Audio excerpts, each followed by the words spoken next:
This is Fred Beck from Fred Exciting. Today, I'm very lucky joined by Pat Barrett. So thank you very much for coming on, Pat. It's good to see you, mate. Thanks a lot. Cheers. And thanks for inviting us and having us on. So right now you're in Manchester. So I believe you were at the BT Sport press conference a couple of days ago. So have you just driven up from London to Manchester today? Now we got the train down. Me and Lyndon got the train down on Monday. We stayed in London, did the press conference on Tuesday, came back up on Tuesday. Oh, okay, that's all right. I was going to say, because driving up to Manchester and London, especially in the evenings, the rush hour traffic, that'd be pretty nasty, but lucky you got the train. So before I talk about like what you got on going on at Black Flash Promotions with the fighters you got there and the shows coming up, I want to talk a bit about you as a fighter. And before each interview, I always do a bit of research, watch a few interviews, and I found out that it's slightly unusual, but you started your professional career when you turned over as a pro. You started as a journeyman. Why was that? Because back in the day, I mean, when I turned pro, it was just after my mum passed away. And I wanted to keep boxing, but, we didn't really have nothing much. We was kind of penniless. And I remember one day sitting and looking and counting my trophies, and I'm thinking, if I was to get £100 for each trophy, instead of a trophy, I remember working it out. It come to about £3,000 or something. And at them times, because my mum just passed away, I just moved into a flat, and it wasn't the best looking of flats. And, back in them days, it was really hard to make money, especially when you're a young black kid coming off the estate. So my choice was to turn pro. My trainer, Brian, said, well, look, Pat, it's going to be hard, but we're going to do it. And I said, oh, why is it going to be hard, Brian? And he said, because number one, you ain't done anything as an amateur, got no ABA championship. So none of these big promoters want to work with you. Number two, you can't sell tickets. And number three, he said, no disrespect when I say this to you, Pat, but you're also a black fighter. So a black fighter that really hasn't got nothing going for them, there's only one route you can go. And I said, what's that? And he goes, being a journeyman. Now, at this time, I didn't know what a journeyman was, or cannon fodder, used to call it. So I said, what's a journeyman, Brian? He goes, cannon fodder. So I said, what's cannon fodder? And he goes, somebody who turns up and loses. So I looked at shock like, whoa, you want me to get beat? He goes, no, I don't want you to get beat. But that's what journeymen are there for. Journeymen are there for people, for prospects to beat. But this is one way where we'll keep you regular, fighting regular. We'll get you out there all the time. I'll be more or less picking the fighters that I think will be in the gym every day. We'll be just working on pure defense and nothing more. I said, why defense? Because he said to me, listen, when you fight these prospects, they come one way. They come to knock you out, and they come swinging haymakers. And if you can ride the storm and then start hitting them downstairs later on, this is how you're going to create these surprises, and you won't be a journeyman. So we had a plan for me being a journeyman, and he was sure as hell right, because within the first 12 months, I had had 12 fights. 12 professional fights, okay? But I was also no longer a journeyman, okay? We met a guy called Alec Morrison from Glasgow, and he was my first kind of manager, promoter, yeah? And then, they was looking to build me up in Scotland, and they did. I was fighting regularly down there. I mean, I altogether in 2 years, I'd had something like 23 fights, yeah? And going on to winning the central area, defending the central area, going on to the British title with only a week and a half's notice against Tony Willis, and knocking Tony Willis out, and then just exceeding from there. It was just amazing. Yeah, that's quite smart, actually. Quite a good plan. And it sounds like you're very busy as a fighter. And what I also found out, I found quite amazing as well, that as a boxer, normally you might be lucky if you box in America. Normally you only box in your own country. Maybe be lucky if you box in 2 countries. But as a boxer, you boxed in over 5, or over, I think it was about 5 countries you boxed in. How were you able to accomplish that, boxing in so many different countries? I was very lucky to have a trainer like Brian Hughes. I mean, I was really fortunate to have one of the best coaches in the country, even in the world, I would say, because Brian Hughes did a lot of traveling to America, and that's where he got his experience meeting Emmanuel Stewart, meeting Dave Jacobs, Sugar Ray Leonard's trainer. I mean, Dave Jacobs even came back to England with me for a couple of my fights, and it was amazing that I went to America and to come back with Sugar Ray Leonard's coach. I was like, damn, really? He come back to me, he's like, man, I ain't ever seen no Englishman fight like you before. So that was a massive compliment to my trainer, Brian Hughes, you know. Yeah, that's very nice. That's quite. I never knew that he came back to England with you. I mean, Yeah. if you just touch on your career early on in your career, you had a tough fight against. I might get his name wrong. Sugar Gilbrew. How do you say his name? Do you know? Sugar Jibberoo. All right, I'll repeat it.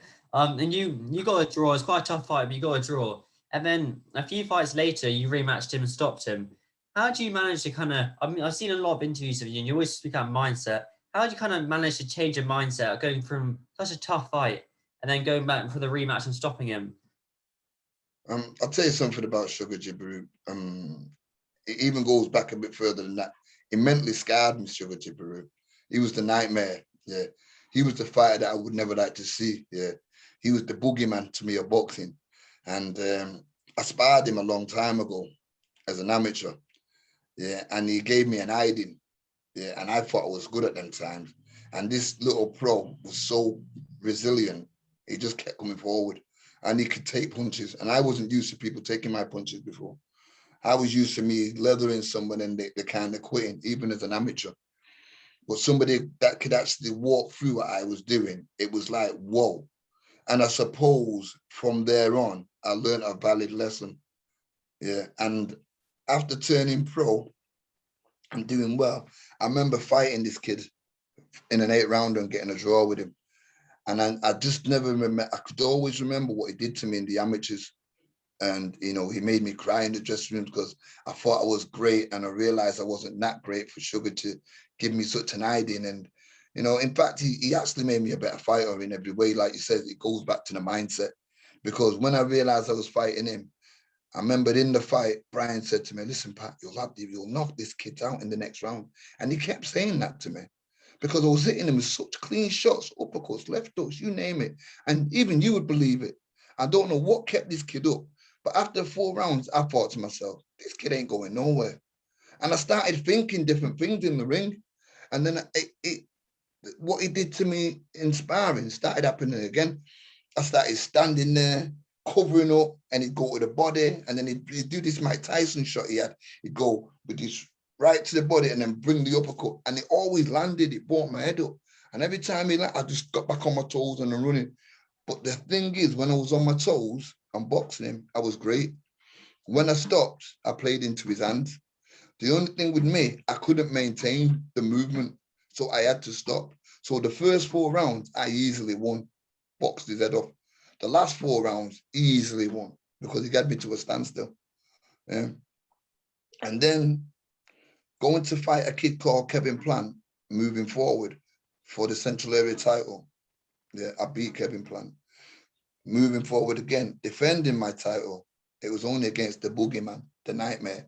And I thought to myself, I'm going to train so hard. And I watched the fight and I said, right. And Brian said to me, see that what you're doing? If you would have kept moving, you would have caught him every time. It'd move.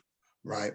We went on the steps, we went on the sprints, and all I could think of was the resilientness that he's going to bring to me. And all I could do, I had all the amateurs clubbed up, right, trying to hit me. And I'm moving on my toes, bouncing around the ring, slipping, but not stopping, blocking. The only time I stopped is when I wanted to block shots, slip shots, stay in the center, make a miss, back on my toes. And I could do this for 20 rounds because that's exactly what we was doing. We was doing 20 rounds of putting the amateurs in and letting them chase me and trying to hit me, right? And me blocking and defending. And that's all I did for that fight. I got it into my head. Yeah, this is how I'm going to fight him. And you know what? The second fight, he couldn't touch me.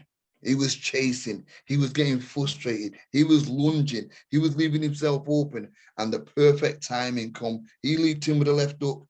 I stepped back and I threw a left hook. He jumped right onto my left hook. And that was the knockout. And that unlocked everything in here and in here. Because I had got rid of the boogeyman. I had got rid of the nightmare. Yeah. From there on, it was downhill. Everybody was getting knocked out from there on. I mean, you kind of got the weight off your shoulders. What you could have done is just, 'cause you were saying how good his chin was, how many shots you were hitting him with. What you could have done is waited 10 fights down the line until his chin had kind of wasn't as good as it was. His chin wasn't strong anymore, and then fought him. But fighting him only a few fights later, and also you're so good, kind of get the weight off your shoulders after beating him, after getting a draw the first time. If we just move on to the coaching side of things, before each fight as a pro, you kind of get that nervous energy, that nervous buzz. But as a coach, when you're close to your fighters, you most likely get that as well. Do you still get the nervous energy when you're in the changing rooms, when you're a coach and your fighter's about to go out under the bright lights? You know what? I'm not gonna lie to you. I'm not one of these coaches what says, like for instance, you mean, let's just use an example, and like this Tunde J, and you get the coaches that are more, yeah, let's go, champ, and they're all like that. I'm not like that, me, because in my mind, I'm like, my fighter knows what we got to do. We've done all the work, and of course I get nervous. I feel for them because if they lose, I lose. Yeah. And I don't like to lose, and I don't want them to lose. So, the key to boxing is if they do everything I request from them in the gym and in training, they can't lose. And if they hold back a little bit, I'm saying it's not good enough, because you've got to be able to give me 110%. If you don't come out of that ring where you're on your back, you haven't emptied the tank. Yeah. And it's not good enough. You know what I mean? You've got to be able to come out of here flat on your back when you're knackered, because then you've worked 100%. And if you're not working 100% and you're conserving, you're going to do it in a fight. It's going to catch up with you. I see what you mean there. You say empty the tank. That's something that Tunde would always shout, empty the tank, lions in the camp, which I think most people find really annoying. And what I also noticed about you is you're a massive advocate for grassroots boxing. And as Black Flash Promotions, I think you've done very well promoting yourself. And you said to me, I'm a hardcore boxing fan. You said to me, how many grassroots boxing promotions can you name? I would only say Black Flash Promotions. Why do you think that grassroots boxing is just so important? I'll tell you something now. I mean, it's where I came from. Even though I came through on the journeyman route, I use all my experience, because even as a journeyman, it kept me busy, and I was probably one. I mean, like John Fury, he'll tell you as well. He'll know about that. He was out there all the time. I remember seeing him on the same circuit. Yeah, Oh, he was really? out there. Yeah, man, he was out there all the time. Was It's he just the that. bogeyman, do you think? Oh, he was definitely the boogeyman, mate. He was a hard man. Yeah, he would just come in. He used to train at Argent. We used to have a boxer called John Joe Green, and he used to just walk in with his work boots on, coming from working on the roads, and he used to have this long black, like, curly hair. He used to look like a pirate. Yeah, he weren't bothered. He would just get in the ring, coming straight off work and spar. No warming up, nothing. He was a real hard man. you know. One you kind of want to watch out for. You don't want to spar too often. So, Nah. so one of the things that I think you've done very well with Black Fashion Motions. You created that YouTube channel, and I was looking at that YouTube channel today, and all the videos you put on it, it's really professional. I mean, if you haven't subscribed to Black Fashion Motions, I'll put the channel link in the description. There's all the content there, the interviews, it's all very well done. What gave you the idea to do the YouTube channel?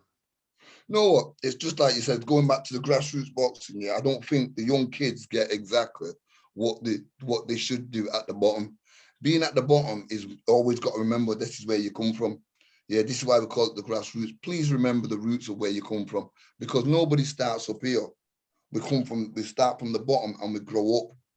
Yeah, and there's levels to this game. Once I can't do whatever, but what I found after trusting with all these big promoters sometimes, they make a lot of promises, and they promise you the world and to give the fighter the world, and then they don't. And one day, I mean, Frank Warren himself, he came through this.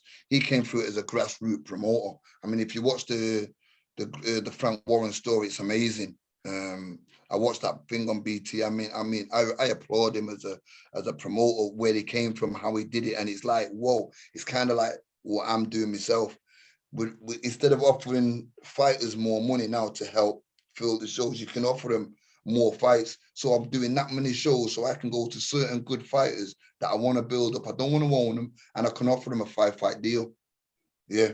Now, for any fighter to get 5 fights in 1 year now is doing absolutely great, because you look, if you get 3 fights, yeah.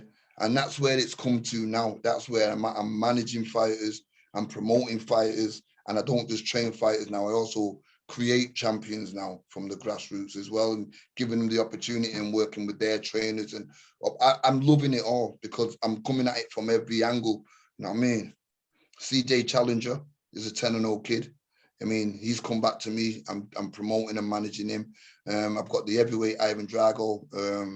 I call him Ivan Drago. He looks like Stephen Robinson from Newcastle. Yeah. I mean, I manage and promote him. I mean, you build a good heavyweight, you're going somewhere, aren't you? Yeah, I know. All those fighters there, managing, promoting, trading, obviously quite busy. So, speaking of fighters, you obviously train like I'll name the names: Noel McIntosh, Steve Robinson, Connor Ward. Those have been just a few. How do you manage? Because you've got so many fighters in the gym. How do you manage to spend like a certain amount of time with each fighter?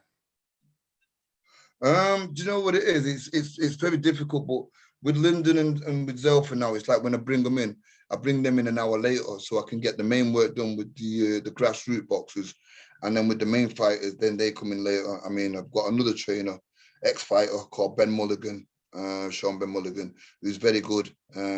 Helps me in the gym, helps with the pads, helps with the circuits. So it's good to have someone who I can trust, basically like Ben Mulligan. I've got this female trainer, Natalie Lewis. She's absolutely great as well. She was with the great late Oliver Harrison, God bless his soul. Mentioning his name, she was there and she works with us now. She keeps everything in order for the pros, the licenses, make sure all the medical's right. On the circuit, she warms them up for us. She does the bandages. She even comes and does like Lyndon dance, at the big shows. So everything what we've done, we've built from the bottom, and it's a good little, it's a good little team now. We're getting there. And when you got a team that close together, or using Lyndon Arthur's big win against Anthony Yard, when someone comes to a win in the gym, does it give everyone like a massive boost? Oh yeah, of course. I mean, what people don't realize is if you look back on Lyndon's life and where he's come from, mate, and honestly, mate, he's come from a very, very, very, very bad place. And I'm not just saying it. I mean, look, again, God rest his soul, his brother got killed and when he was only like 9 years old. So, I mean, his brother was like his best friend. I remember his brother was also like my best friend as well, because I remember his brother used to love Lyndon. He used to buy him everything. He spoiled him to death. You know what I mean? All these little bikes, all these little gloves and everything else. You know what I mean? From being a little kid. So his brother would have been so proud of him now if he would have seen him. Do you know what I mean? So it's like, it's a tragedy, and I'm so proud of Lyndon to see where he's come from to where he's at now, to what he's achieved and what he's accomplished, and he deserves it. So when I see the likes of the talk about the Anthony Hard rematch and, giving up your number one spot to please somebody that hasn't got anything, it's like they're asking us to sacrifice. Like, why? If Anthony Hard would have beat Lyndon and Lyndon was the champion, Lyndon wouldn't have got the rematch. Lyndon would have had to start all over again. And now they're trying to take what Lyndon's got to give it to somebody else because they probably might think, well, he deserves it. If it was a colour thing, you'd call it racism. Do you know what I mean? Because I don't understand why Lyndon needs to go back. You've got two fighters, you've got three. Why don't you build this Anthony Hard then? Yeah, because he hasn't got nothing now. Yeah, he's coming off 2 losses. Okay. So why don't they build him back to make this fight one of the best fight? I think everybody would love to see this as Lyndon won the world title. Do you know what I mean? And even if Lyndon got beat fighting for the world title, God bless it, well, it won't happen. But if it did, it can still be a great fight. Do you know what I mean? Yeah, and a world title on the line as well. And the fact he'll have the world title, he'll get a major percentage of the purse. But in the contract, was there a rematch clause in the contract? Was there a rematch clause for that fight? Well, do you know what? To be quite honest with you, I think if there was a rematch clause, it would have been the rematch would be on by now because normally they get finalised quite quick. So probably most likely it probably wasn't though, was there? There was something said that if Lyndon won the fight, that he would have to fight Yard again and whatever. But it was a question of when. Things have changed. The position that we're in not so much as a rematch clause.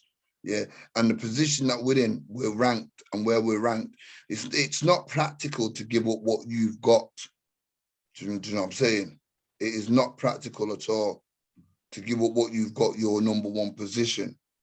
Yeah. You know, defend your WBO, to say come back down to fight somebody that doesn't have anything. I mean, your promoter is meant to push you forward, not bring you back. Yeah, I entirely see what you mean there. You don't want to take when you go in. He's number one, the WBO, so he's next to fight for that. I think it's Joe. Oh, off the top of my head, who's the WBO champ? Joe Smith Joe Jr. Smith Jr. Joe Smith Joe Jr. Smith Yeah. Jr. He'll be fighting him next at the next few fights, which is quite exciting. World title fight. That's nice. That's quite nice. But if we just move, sorry, go So ahead. we got offered the fight. We got offered the fight. Yeah, we got offered the fight, and we accepted the fight. And with the thing was, we'll get you out, and that's the next thing.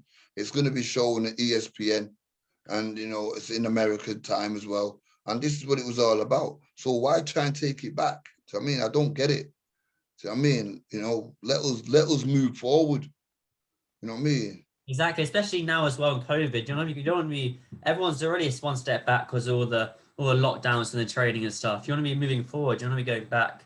If we move on to, I don't want to take too much of your time up, but you've got two shows coming up. One in Manchester, one in Liverpool. I believe the Manchester one is the 24th of July, and the 30th of July is the Liverpool one. Are there any tickets left to buy, or is it all sold out? It literally sold out. I think it's been coming off the lockdown. Yeah, I mean, it's not. We can't complain, but you know, it's done very well on the ticket sales. You know, with the fighters, because we've had so many kids contact us that have had to knock back but want to get on shows. So to be quite honest with you, because we've got this 9-fight rule thing, yeah, we had something like 14 fights on, and I had to take, and I did have the Manchester and the Liverpool lads and the Newcastle lads and the Leicester lads all mixed in on one show. So I've had to break it all down now and do a show in Liverpool and put all the Liverpool lads on the Liverpool show and the Manchester lads on the Manchester show, and then it's still overflowing. So now we've had to come with another date, which is on the 7th of August in Oldham, yeah, to put another show on. Seriously. Do you think So, you're going to do a show in London? if I had something down there, then I would go down there. But I know I'm not going to lie to you. I'm going to stay where I'm best at. You know, Manchester is where I live. Manchester is what I know. You know, between the North, Liverpool, and Manchester, even Newcastle, I would go to Newcastle because I've got the heavyweight. Yeah, I mean all the fans and supporters in Newcastle. Oh, sorry, in Manchester. And one last question: are there any prospects on those cards that the fans should look out for? Do you know what? I'm going to say everybody's a prospect. You know, because you know, I don't even know what a prospect looks like, to be quite honest with you. Because if you looked at me years ago, you would never have said I was a prospect. And it's the truth. So, I mean, I was just a skinny black kid, yeah, that was just wanted to make some money. And then I went on to do great things. I surprised myself, to be quite honest with you. It wasn't about becoming a champion. To me, it was about refurbishing my flat. Yeah, getting a nice new sofa. That sounds really nice. All right, Pat, thank you so much for the time today. I really appreciate it. Oh, And, thank you. and where can people find you on social media at? Pardon? Where can the people find you on social media at?